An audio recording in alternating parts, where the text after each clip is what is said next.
Okay, modelers, so today we're going to be talking about just some basic modelling tools. So I'll start off with the basic ones and go up to advanced. Now the reason I'm doing this series of videos with starting with the tools and then with the different kits that you can buy on the market is because there's a lot of people that, you know, are either just getting into the hobby or only do a little bit of it or done it a while back and are unaware of the different types of kits and what tools they should have to start with and things like that. So this is just sort of beginners, and we'll go up to the advanced stuff as well, so, you know, different tools that you should have on hand. Okay, so I'll start off with, first thing you need is a good hobby knife. Okay, now I've got this one here. I bought this fairly cheap at Bunnings store. I forget how much I paid for it, but it came with a pack of blades as well. Now these are invaluable. You use these for all types of things, like trimming up parts when you cut them off the sprue. You can use them to cut parts off the sprue. You can use it like a shaving, like to shave little, you know, bits of plastic off and things like that. There's just so many uses for your hobby knife. It's not just a cutting thing. So you definitely need a hobby knife. Now the blades that go with these, you can buy the X-Acto number 11 blades. I have got a pack of those. They're a bit more expensive. Or you can go onto eBay, and I have bought these at times. These are different types of blades. They're number 22s. These are number 11s, the same as the X-Acto ones. The only problem I found with these, they're smaller than the X-Acto ones for the number 11. They still got a number 11 blade there, but it's smaller. You have to clip the end off it to get it to fit in a standard hobby knife. Okay, they do come with handles, like surgical handles, but I don't like using those. I like the comfort of this nice big round thing. Gives me a lot more control when trimming out canopies and so on. So you can buy the cheaper blades. You know, the biggest difference is, like I just explained about the sizes and trimming them and stuff like that, they're much cheaper. You can buy them in bulk off eBay. The only thing I find is they rust fairly quick. If you're using them all the time, you're obviously going to go through a lot of blades. You change them all the time, so rusting's not going to matter. But if you leave it sitting for you know, a few weeks, rust will start setting in on those blades. The X-Acto ones, I've had them sitting in a knife for months and months and months, no rust at all. Okay. I don't find that there's any much difference as far as how quick they wear down and go blunt and stuff like that. Probably the biggest one that I do find, the X-Acto one's a little bit bigger blade and a bit easier to control. But yeah, for a standard blade, I just use these cheap ones when I'm trimming up plastic and so on. If I'm doing canopies, I'll go to the X-Acto one. So that's your first tool you're definitely going to need. Now, obviously, in this hobby, you're going to need glues. So that's the next one. Now, glues. There's so many different types of glue you can buy. Now, I use this one here quite a bit. This is the Tamiya extra thin stuff. Fantastic. It's just a liquid cement, so what that means, it'll melt the plastic when you put it together. It comes with this nice little brush, little fine brush. It does last quite a while, but if you're like me, I keep knocking these bottles over and spilling it. It won't last long if you keep doing that. But you know, always make sure you screw your top on. That's just a bad habit I got of not screwing my top on, and I bump it and knock it over. But yeah, very good glue. It dries fairly quick. There is another one on the market, another extra thin that's fast drying, that dries even faster than this one. I haven't tried that one yet, but as soon as I get some of that, I'll definitely let you guys know how that goes. The next one is your fairly standard plastic cements. Like, I think there's so many different ones, Revel and yeah, it just goes on and on. There's a whole heap of different ones. Testers bring one out as well. The reason I like the Revel one is because it's got this nice needle point on there. It's a bit more precision, but this stuff here does take longer to dry. So when you use it, it actually melts the plastic. You push the pieces together and you've got to wait for that to actually dry out, and it does take a while. Like, if you bump the parts while it's drying, they'll definitely still move. It does take much longer to dry out, but it does have its uses, and like I say, I like that one because of the needle on it. Another glue that you'll use a bit of in this hobby is your super glues. Now this is just a cheap 5-pack. I think I got it for like $2 or something, with, you know, a 6-pack or whatever it is. This is fine for doing your average type of work with super glue. You can get the extra thin super glue. I haven't got any next to me here, but you get extra thin stuff. And the idea of the extra thin stuff is put it on the toothpick and it runs along seams and things like that. So that comes in handy as well, but it's a bit more expensive. So I just buy this cheap stuff mainly to do a lot of my work, especially with photo etch. This stuff's a bit thicker, so you can tend to put small parts on with it and they stay in place. The thin stuff, because it's so thin, the part will just keep wanting to move or fall over or whatever. So that's a definite must as well. Don't worry about buying the expensive stuff, guys. You can just buy this cheap stuff. It does exactly the same thing. Now with super glues, you can get a thing called a kicker. And I've got a bottle of it here. Now I've got a great big bottle that it's a refill for this little spray pack. Now what a kicker does, you put super glue on, give it a spray with this, and it sets instantly.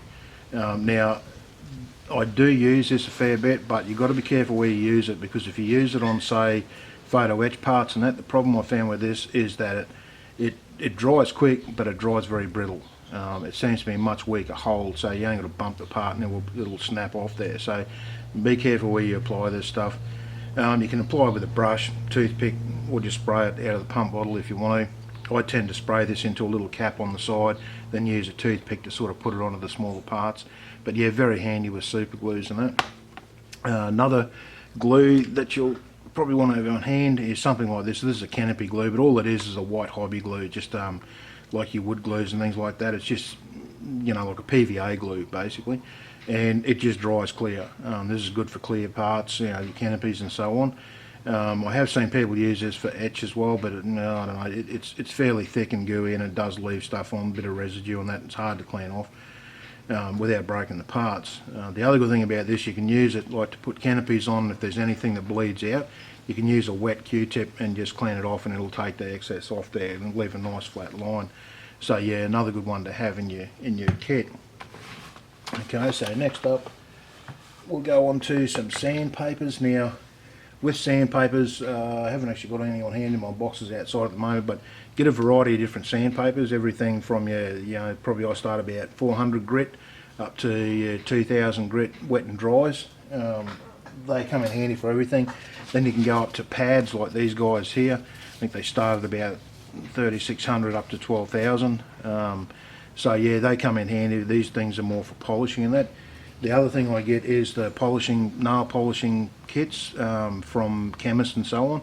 And now that's just a board that's got, like, you know, 3 or 4 different grades on it, down to the polish grade. That's good for cleaning up canopy scratches and stuff like that. You can do it all with that one tool. So I've got a few of those as well. So that's definitely something else you should have on hand for doing modelling. The next basic tools we have here is tapes. Now tapes can be used for lots of different things. Okay, there's your more expensive Tamiya tapes, and the good thing about the Tamiya tapes is they're very low tack, so you can put it over most paints and it won't peel the paint off.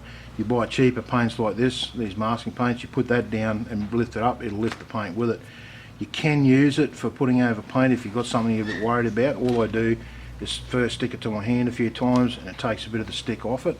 But if you leave it on there for any period of time, the grip will come back. So if you're going to use it, you know, on the back of your hand first and use it fairly quick. Don't let it sit there for days on end, because it will go off. Now these come with dispensers, which again I don't have here on my table, but they come with little roll out dispensers, which you can see on the back, a picture of them on the back there, that peel off in different lengths. You can buy much wider ones, you can buy thinner ones. I've got a whole range of them. A lot of times I use the wide one and just cut it in strips for, you know, what I need. But yeah, that's probably the best tape I've found. Now I know there's alternatives to the Tamiya stuff that are cheaper. I haven't tried those, but when I do, I'll upload a video and tell you guys how that goes. But yeah, just have a few of those on hand. Very, very handy stuff. You'll use a lot of it. A couple of other tools that you'll have to have around.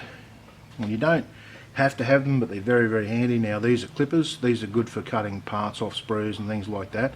In my basic videos I'll show you how to use these without damaging the part and so on, because if you get a cheap set of these, they're okay, but they will start going blunt fairly quick. And what happens if you snip too close to the part, it actually squeezes the plastic and bulges it out before it snips through it, so you'll end up with, you know, lumps and things like that. And I actually have seen these where they actually break the plastic away before they'll cut through it too when they get blunt.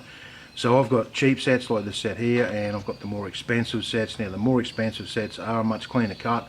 They last much longer, but they are quite expensive tools. So I have a variety of these. You don't need to buy an expensive one to start with. Probably go for an intermediate type of one. But yeah, they're fantastic tools. Tweezers, have a whole variety of different tweezers. These come in handy for all sorts of things, placing small parts and playing with different things, moving wires and photo etch and stuff around. I just have a variety of different ones. I've got a whole pack over to the side here, a box full of different types of tweezers. Some bent at 90 degrees, some are spring loaded so that they hold themselves shut and things like when you let them go. But fantastic tools, very, very handy in this hobby. The other ones we've got over here is our files. Now I have a lot of different types of files. You can buy these in packs. They come in like packs of 8 and 10 and stuff like that. Some are round, some are flat, some are square, some are diamond, some are semi-rounded. And they come in here for all different types of things when you're doing models. So I definitely say it's worth buying a pack. Now I don't buy very expensive ones. These again came from Bunnings. They sell them in there fairly cheap. So I've got a couple of different packs of those. So another really, really handy tool to have on hand. Another one which is probably a bit more expensive is your pin vise. This guy here that you can put drills in. And you can buy little packs of drills, like these guys here. Okay, they're just little packs of different size drills and things like that. And your pin vise. Now with your pin vices, you've got to be aware some are bigger, some are smaller. Like this one here doesn't go down to the smallest drills in that pack. It just won't hold them. It just doesn't close up enough. You can get ones with different heads that will hold the smaller drills. Just be aware, you've got to be very, very careful with the hair type drills because they're very delicate. They will break off. But yeah, fantastic little tool. Great for putting holes through things, for locating pins and stuff like that. But very, very good. But they're not cheap to buy when you first buy them. If you buy the drills individually, they're very expensive. That's why I end up just forking out and buying a whole pack. So yeah, just be aware they cost a bit, but yeah, I use these all the time. If you don't have these, you're using the end of a hobby knife and twisting it through, or there's different ways to do it, but this just makes it easier. So another great tool to have. Scissors, I have quite a different variety of scissors. These are more for doing your decor work and stuff like that. They're just a straight, well actually they're a bent pair there. Then I have lots of different types of pliers, pointy nose, needle nose. This one here is actually a photo etch set of pliers from Tamiya. They come in handy for all sorts of things, holding tools and so on. So definitely get yourself some pliers. Okay, another tool, this one here actually goes with our files, and this is just a wire brush. Comes in handy for cleaning your files up. Just give them a rough over and it just cleans all the stuff out of the grooves in your files, keep them in good shape. So if you're going to buy files, grab one of these too. I think this came in a pack of 3 as well. One was a nylon brush and there was 2. I think there was a brass one and then there's a stainless steel one, so very handy.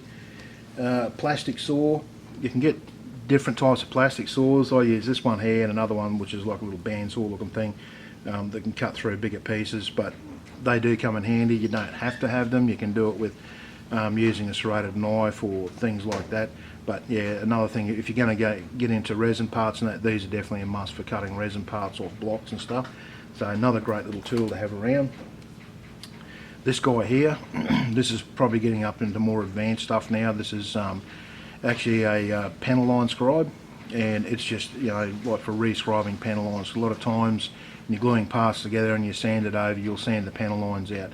This thing here is actually to put them back in. Okay, now you can't just draw these straight over the plastic and draw a nice straight line. I use bits of this is just reflective tape I've got stuck on here. I use this stuff here, buy it in big rolls. It's fairly stiff, but it is flexible, and I can stick that down and use that as a guide to run this along to draw my lines.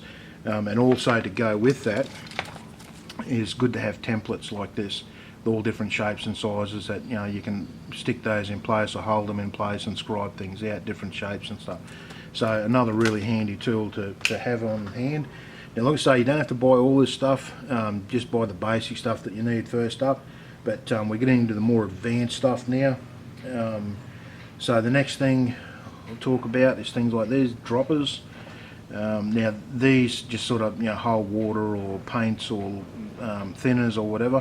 And these things here, you can buy them in small packs and they're a bit more expensive. But what I do, I jump onto eBay and I order in bulk, great big packs like that. Okay, and they'll last me forever and a day. Those things, I get them cheap on eBay. The only thing is that the cheaper ones, the seam tends to split after you've been using it for a while, so just be aware of that. Okay, another one, you can get the cheap stuff from the dollar store. A lot of my stuff, bulk stuff, I buy from the dollar store.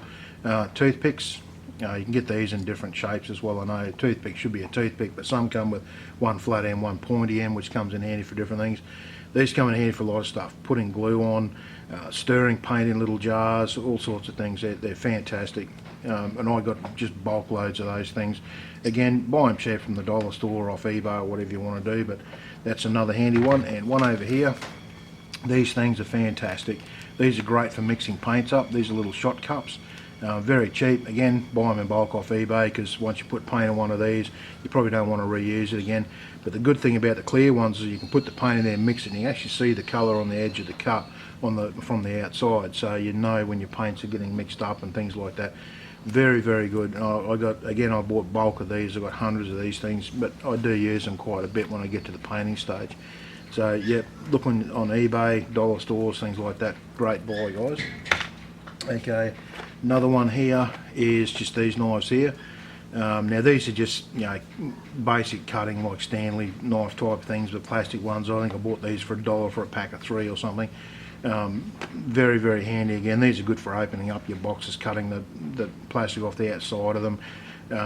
All sorts of things I use these for, rather than using my hobby knife and damaging the blade and that, which is a bit more expensive. And these will last forever, because as you wind the blade out, it gets blunt, snap the end off it and then wind it out a bit more, and yeah, you can see all the blade runs all the way down the length of the knife, so you get a lot of use out of them. And like I say, they're only $1, guys, so really good buy. Definitely worth having some of those around. Now some more specialist tools that we get is things like your putties. Now this is more for when you're starting to fill seams and things like that. Now this here is just your, the Mr. Hobby stuff, the Mr. Surfacer 500. I've got this in 1000 and I think 1500 or something like that. Comes in different grades. This is the more thicker stuff, and it's good for filling, you know, little tiny seams and stuff like that. The good thing I like about this, you put it on, you let it dry, then you can just dip a Q-tip in some thinners and use that Q-tip to clean the excess off and get it back down around small parts without damaging the parts, and it just takes the putty back out. So really good stuff. Then you can get up into things like these, masking putty. I've got a video on the channel here somewhere, guys, you can have a look at about this stuff here. Fantastic stuff for masking, really, really good stuff. Just have a look at my video, look around on YouTube, there's some other guys have got some up as well, the different things you can do with this stuff. Fantastic, definitely worth it. Not cheap to buy when you first buy it, but it's going to last you forever, so definitely good stuff. You can get your epoxy putties like this. Now the idea of your epoxy putties, you can actually make pieces with this. Like, you can make sandbags and all sorts of things. You can use it for filling, you can use it for doing Zimmerit coating on tanks and things like that. So it has got a lot of uses. Again, check out YouTube, there's quite a few videos up, people making things out of this stuff. Really good. Now again, not cheap to buy when you first buy it, but it lasts for ages. You don't use a lot of it. So good stuff. Okay, one of our specialist tools is this guy here. Now this is a rivet line, like a riveting tool. It's got that little wheel in the end there. If I can get this camera to focus for you guys, okay. And you can see there's a little wheel there with the really sharp little points on it. You just run that along and it puts rivets in there. Now it comes with a couple of extra little ones in here, different size little pins on it.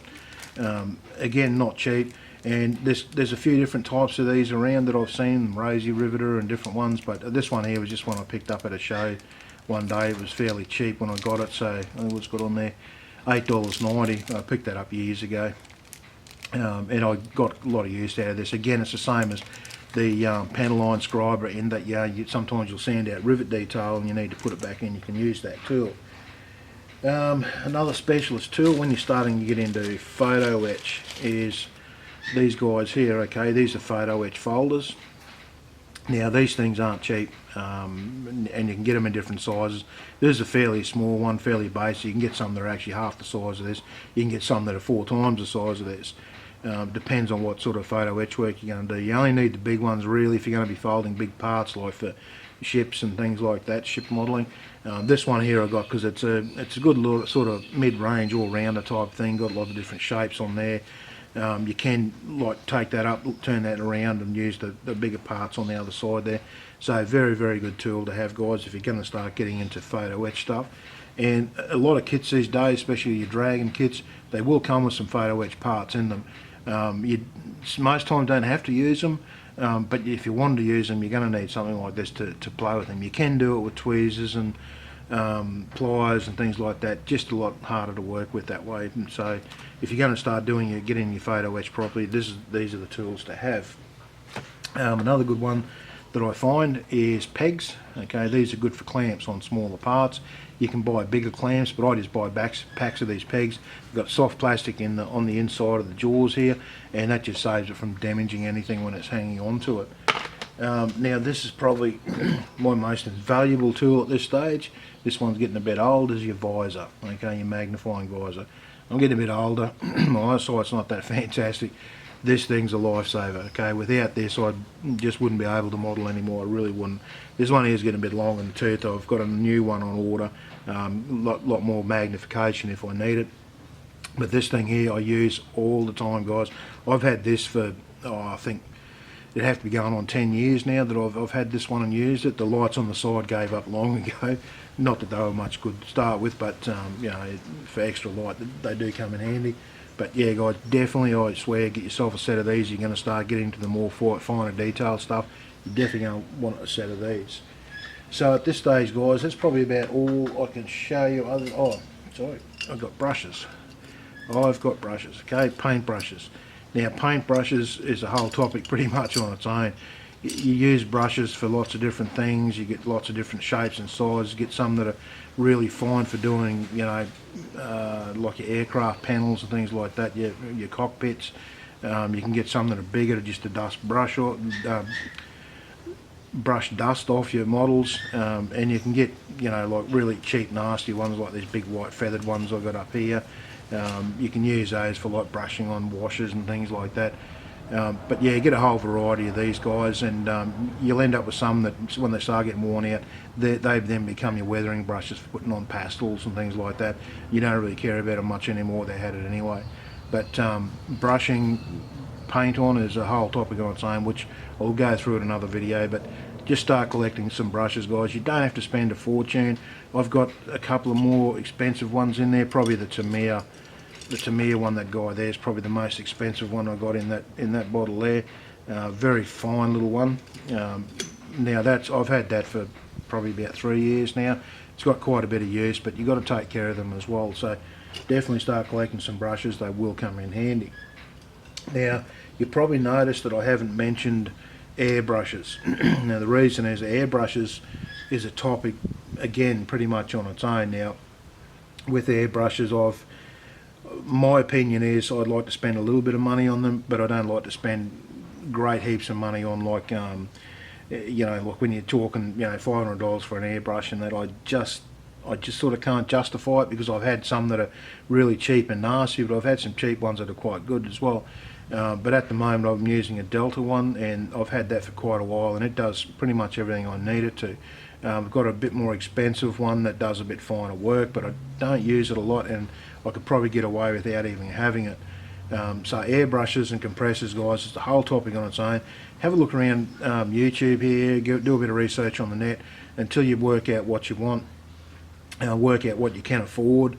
Like I say, you don't have to jump straight in boots and all and buy the most expensive thing on the market, but I probably wouldn't recommend buying the really cheap ones either. You can get on eBay, you can buy their nail art brushes, they call them. Some of those are very nasty. Okay, you'll get a few uses out of them, but they clog up constantly. They stop working for different reasons, and you can't do anything really fine with them sometimes. But so just be careful what you get if you're going to go with the cheap ones. Again, do some research on the net. You'll find different people will have videos up on, you know, the different types of airbrushes they use and whether they're good or not. Probably the only other tools you use is stuff that you can buy in bulk, like paint pallets. I've got a stack of those I got from eBay for next to nothing. Tissue paper, polishing cloths, all that sort of stuff that you'll want to use as you go through. That stuff you can buy in bulk and buy it fairly cheap. Actually, the other thing is too, is when you start using decals and you're starting to get into it, decal solutions like these, this comes in a two-part one like most of them do. This one here you use as you're putting the decal on, softens it up, helps it stick to the plastic, to the paint. This one here is, after it's dried, you put a coat of this on, the decal will wrinkle up and look like it's ruined, but it'll settle out flat, and if there's any panel lines or anything, it'll actually conform to those panel lines. And it just starts to, it just helps it flatten right out and make it look like it's actually part of the paintwork and not a sticker that's stuck on top. So when you start getting into it, guys, you're going to be using a bit of decals. These things here are a must. The other thing I'll quickly talk about is our clear coats. Now I've got a Tester's dull coat. I use that on armour quite a bit as a finishing one. It protects everything. I'll put that over, and it just makes everything, dulls everything down, and it just protects any weathering and stuff you've got on it, so you can handle it without ruining your weathering. I've got a satin varnish one there, which I use a bit to get satin finishes on aircraft rather than high shine or just dull like that. And then I've got these high gloss clear coat ones. Now there's so many different brands and types of this stuff, there's heaps of it. It's mainly going to be something that you're going to have to try for yourself, work out which ones you prefer to use. Some are better than others, that's what I find, but again, it's personal choice. And that brings me to the last subject in this, is your paint. Now with paints, again, it comes down to personal choice, what's available in your area or whatever. I use a lot of Tamiya stuff, I use Mr. Hobby stuff, but I also use a lot of different types of metallizer paints, and I've tried different ones over the years, and I keep going back to those. I found they're my favourite for some reason, those those particular paints. When you start getting into the hobby and using different paints, you'll work out which ones you like to use.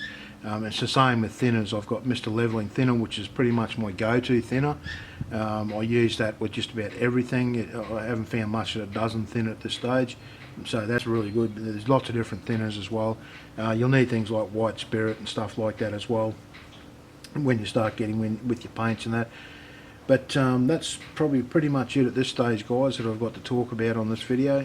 If I think of anything else, I will tack it on to the end of this video, or I might try and sneak it and put it in the middle without you knowing. But if I think of anything else, I will let you know. But at this stage, guys, that's pretty much going through all the different types of tools that you use. I mean, obviously there's some that I've probably missed out, and some that I remember after the video, some that you guys will remember as well.